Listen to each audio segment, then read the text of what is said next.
Hey guys, welcome back. It's Jackson. We're back in my kitchen again, where I'm going to be working on. I'm not going to call it a recipe because, frankly, I'm not listening to any instructions here. I'm just kind of going with what I was feeling when I was in the grocery store today. The aim, though, was to make something. Ignore that. To make something fairly inexpensive and safe, because it's me. Like, when it comes to experimenting on food, I'm probably not the best one to be doing it. You know, the whole multiple cases of food poisoning thing. But you can't mess up what I've got going today. So, being an inexperienced cook, I really wasn't sure where to start. So I kind of went with things that seemed to fit together to me. But let's see what you think of it. Alright, so we've barely even started. In fact, I wasn't even done the prep, and I've had my first mishap. I broke my tripod. Well, it's not really a tripod per se. It's this little clampy thing that I got at Dollarama that was used to clip my camera everywhere so that I could twist it and get whatever angle I wanted. But while trying to set up the angle for the prep shot, I broke it right off. So, let's review now. We have a camera with a grainy picture, echoing voice, dark face, and now this. Ladies and gentlemen, I may be well and truly cursed. And really badly lit. Alright. Back to what we're working on though. Alright, so what we're starting with here is 2 cans of tuna. I'm going to break this up a bit just because I want it to mix in properly when it comes time to use it in the slow cooker. If it was all chunked up like this, then I'd have great big globs. Now, as I said, this recipe is one that, well, it's not even a recipe. This particular meal is one that even I can't screw up. I cannot food poison myself with this because canned tuna, you could eat it straight out of the can without any issues. It's not raw fish. It's already cooked. Alright, so that's nice and mixed up. I'm going to add it to my pot here. As you can see, I've got another liner in there, just like last time. It really did help last time with the cleanup afterwards, and actually with transferring the contents as well, because I was able to pull that bag out and pour it right into my glassware.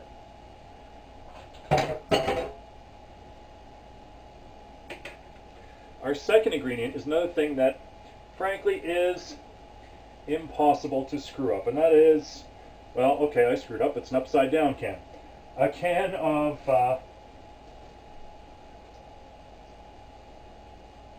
mushroom soup.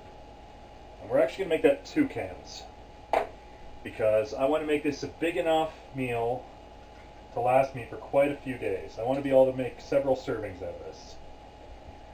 Anytime I cook, I want it to last more than one meal because I'm actually not all that fond of being in the kitchen.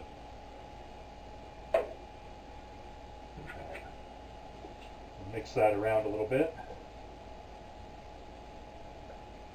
Now, frankly, I could probably already eat this the way it is, but I wanted something that was going to last several meals, that would use ingredients that I could handle easily, and that, was cost effective. So, we're going to add to this, and we're going to make it more healthy and more robust. First thing I'm going to add is my prepped onions. This is 1 small onion's worth. Now, if I had a machine, I could make those a lot smaller, and that would probably make them better. But when you're doing things by hand, they can be a little bit rough. Plus, I kind of like things a little bit chunky when I'm eating anyway. Nice big bites. Which is why next up we have, I believe it was 4 potatoes, 4 small potatoes. But really, I just went by the size of the container. I wanted this size. I'll dump that in there.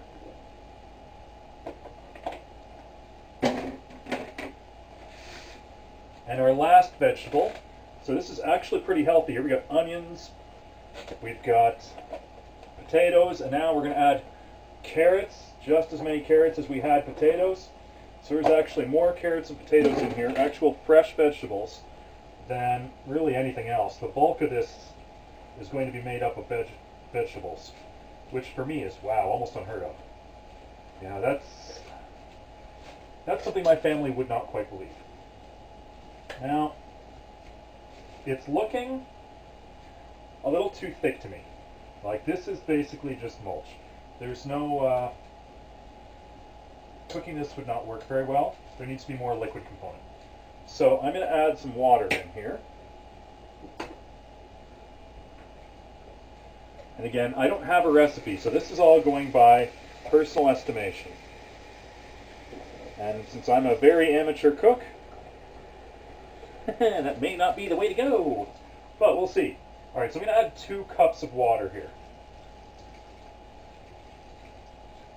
Alright. If that turns out to be too much, I can always boil some of it away. Condense it down, as it were. Alright. So that's looking a lot better now. Nice and liquid.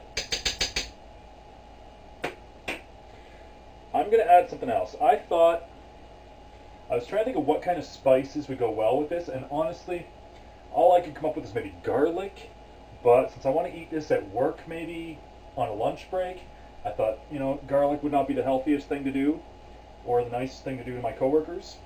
So I'm going to go with Parmesan cheese. Just going to make sure it's actually open here, and it's not, of course. Parmesan cheese is probably the most expensive component of this particular meal, because anything that's cheese, they raise the price on quite a bit. I mean, it really is ridiculous. And this is just to taste, okay? So I'm not measuring this in any way. I'm just sort of covering the whole top of it, and then I'm going to stir it around. And after it's had a chance to heat up, I'll check it. There we go. Alright.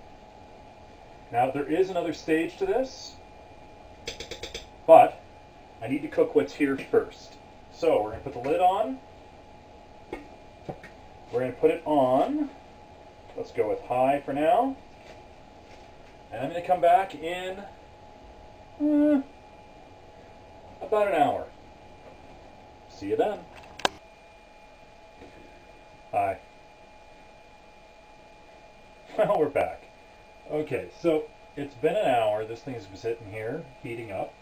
I actually turned it down to low for the first half hour instead of high, like I said, and then I turned it up because I tasted it and it was still actually cold. Taking a look at it now. Smells good. Well, it mostly smells like, frankly, mushroom soup. As you can see, that is a large part of the content here. But it's a nice, thick substance right now. And it's going to get thicker, because the next thing we're going to add is, what do you want to call it? More of the bulking of it again. Making it thicker, making it more sustaining. Okay, I don't like thin soups or anything like that. I like thick stews and chili. And so what we're going to add to this recipe actually is rice. Now, I did some reading online, and it indicated that if I want to add rice in a slow cooker, I need to do most of the cooking first. Basically, I only add the rice, as they said, in around about the last half hour. I'm going to put in 1 cup of rice here, and 2 more cups of water. Alright, 1 cup of rice.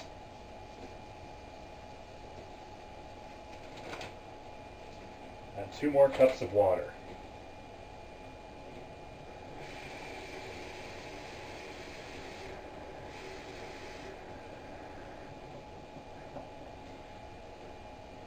Now, assuming this works out according to plan, the rice should absorb the majority of that water, making this thicker and even more delicious. Let's put the lid back on.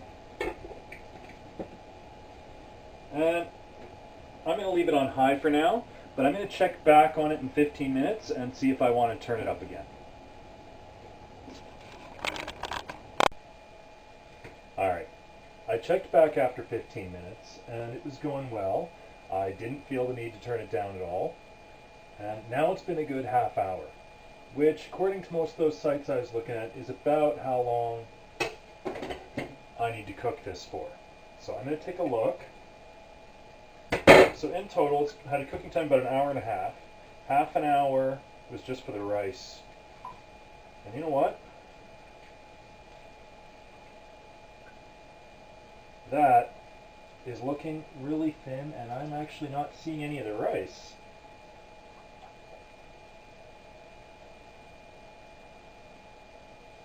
Alright, well there we are. Yep. The rice is not cooked through. So we're going to leave it on high.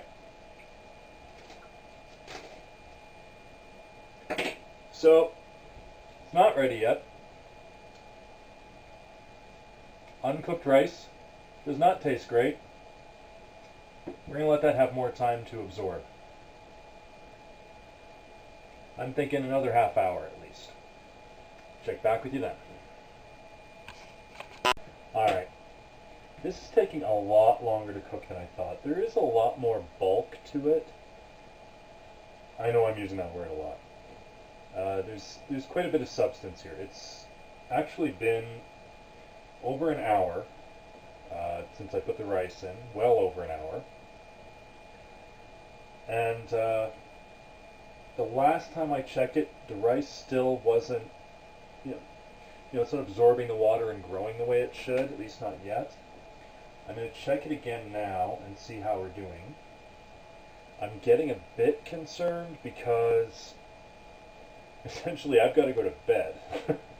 It is 11 o'clock at night and I wake up at 5 a.m. tomorrow morning to go to my incredibly long Monday shift. So, that's the timer again. So let's hope this is ready. Alright, it's actually boiling, that's a good sign. It's nice and thick.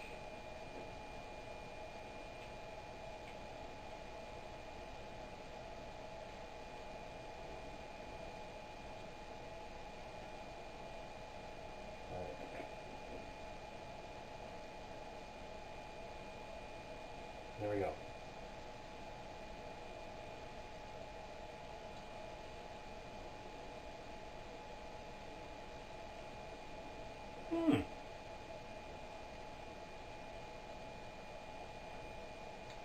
That's actually really good. Okay. Now, it is, right, I say it's thick because it's got lots of big chunks, but it's not actually, the liquid part's not actually thick. But I know a trick for that. This is like a soup. At this point, we might as well call it a soup. And in soups, if you want to thicken it up, you can actually add instant mashed potatoes. Now, this is a bag, the second bag actually from last time. So, it's garlic flavored again, which, hey, that was one of the things I said I wanted to consider putting in here. So, now I should be doing this a teaspoon at a time, but since we haven't been measuring anything in this recipe, why start now? Alright. Now, using instant mashed potato flakes is primarily for, again, this is according to the web, recipes that already have potato in them. Essentially, then, it's not adding an unusual taste to your recipe. It's just thickening it up a bit.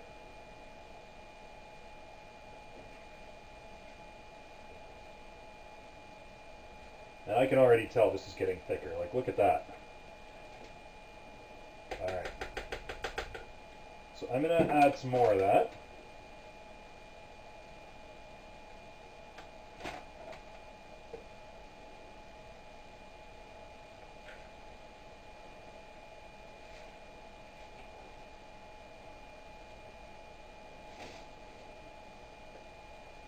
All right, now we're talking. That is looking awesome.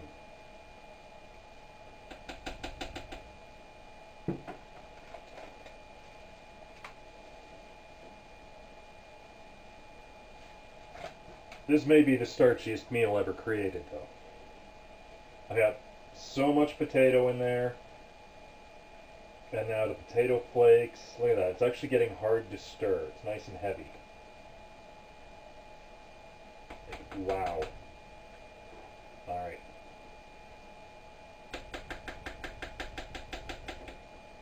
Excellent. Let's try that again.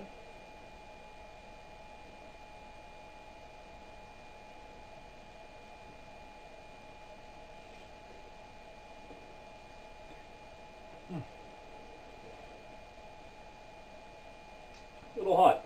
A little hot. But very good. Alright. So, I'm going to do some more adjustments on this. Again, just to taste, because this is straight out of, there's no recipe here, there was no plan. It's a case of what I think will make the taste right.